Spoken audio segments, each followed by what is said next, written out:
Coming up, a story of second chances set in India. A scientist gets the worst wake-up call ever. Plus, our distraction of the week. I'm Mel. I'm Dave. This is the Library of Lost Time. I'm very curious about a new book called The Bandit Queens by Parini Shroff. It's a darkly funny crime novel set in India. It's been described as razor-sharp, irreverent, and a feminist revenge story. Here's the setup. A village in India is all abuzz with rumors that Greta killed her no-good husband. But she didn't. Oh. In truth, Greta literally lost her husband. He walked out of the village, and she doesn't know where he is. Okay. But the rumors about her badassery has benefits. Yeah, I would imagine. No one messes with her anymore, and none of the men in the village want to marry her. This is cause for celebration. Nobody's going to be bossing her around anymore. But then the other women in the village start asking her for help to get rid of their own rotten husbands. Soon she's caught up in a dangerous chain of events, and she is not sure how to get out of it. Yeah. Aside from the story, which sounds like just my kind of thing, two other things caught my eye about this book. We don't usually talk about book covers because you and I are mostly reading on an e-reader. Right. So we see them, but it's not the same as holding the book in your hands. The cover of this book is so cool. It has a very Vegas in the 50s vibe. It's a black background with the title in large, bright colors and an illustration of almond-shaped eyes with cat eye eyeliner, like a femme fatale is looking out at you. If I saw this book in a bookshop, I would 100% pick it up. And second, it has a blurb from Taya Obreht. She wrote one of my favorite books of all time, The Tiger's Wife. That book is set in the Balkans and weaves stories within stories. It's very atmospheric. I trust her taste for what makes a good read. And she said, The Bandit Queens is tender, unpredictable, and brimming with laugh-out-loud moments. That sounds pretty great to me. Yeah, that sounds good. The Bandit Queens by Parini Shroff is available now. I am visiting the backlist this week. I'm about halfway through a 2021 book by Andy Weir called Project Hail Mary. Andy Weir wrote The Martian. That's a book about a man stranded on Mars. He self-published that book. What? Yeah. And That's amazing. That book is so good. It went on to sell 5 million copies. Good for him. Yeah. That's very exciting. Yes. And it was turned into the 2015 film with Matt Damon. I also love that book. The combination of science and humor and just a horrific scenario for the hero made that a great book for me. I love how the hero is very intelligent and seems to have a reserve of commitment to staying alive, but is not invincible. Yeah. He's not Jack Reacher. He's getting beat up badly. Yes. This book is about a scientist who is on a desperate last chance mission into space. If he fails this mission, it is over for humanity. Over for humanity, not just for him.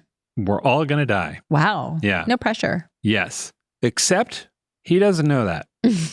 He wakes up on a spaceship and he doesn't remember his own name. He's in a lab. He's been asleep for a long time.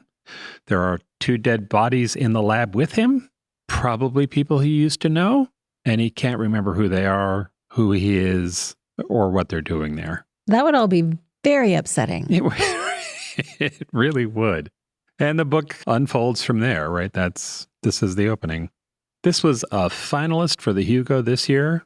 Bill Gates, Barack Obama, and the New York Public Library all had it as one of their best reads of 2021.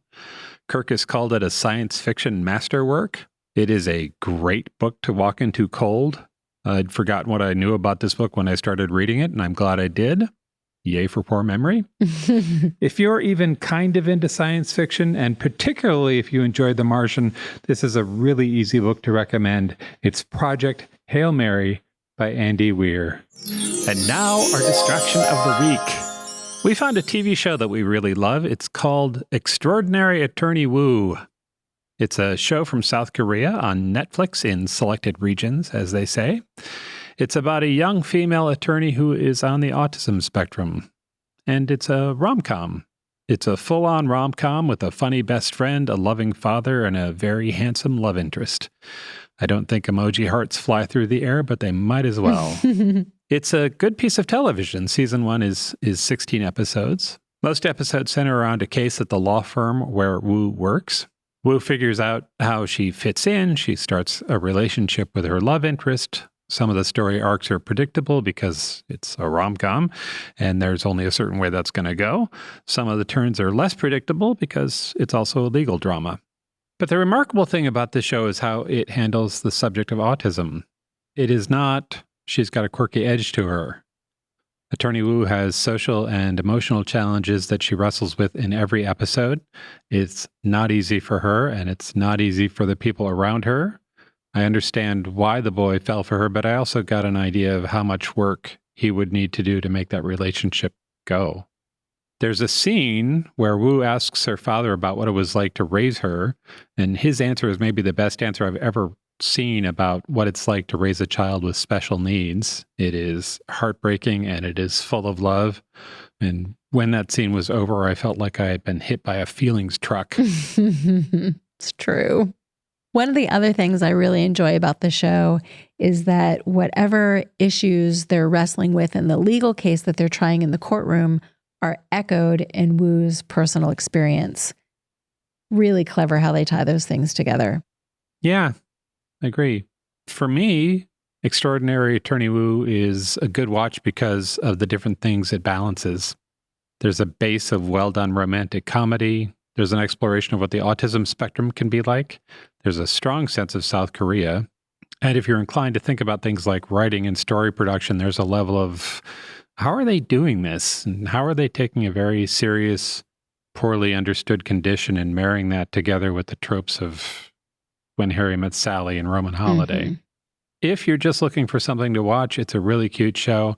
But if you want to dig deeper into how it works, that's there too. Season 2 is on its way, but it might not get here until 2024. But that leaves plenty of time to rewatch season 1. Yes. Season 1 of Extraordinary Attorney Wu is great, and it's on Netflix now.